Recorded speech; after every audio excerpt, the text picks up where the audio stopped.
Soc Elena Hilda i el projecte que presento al Festival Niu és un curtmetratge titulat Quines coses porten a una fossa. És un projecte que és un assaig documental experimental en el qual, sobretot, el que més m'interessa és que sigui un generador de debats.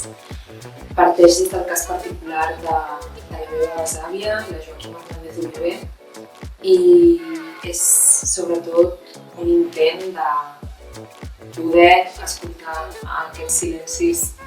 que en moltes famílies han sigut molt comuns en relació a temes de memòria històrica, però també com han estat molt castigats i molt silenciats doblement entorn a l'estigmatització de qüestions de salut mental i més particularment quan els subjectes han estat dones o identitats de gènere dissidents. Espero que us agradi molt, que generi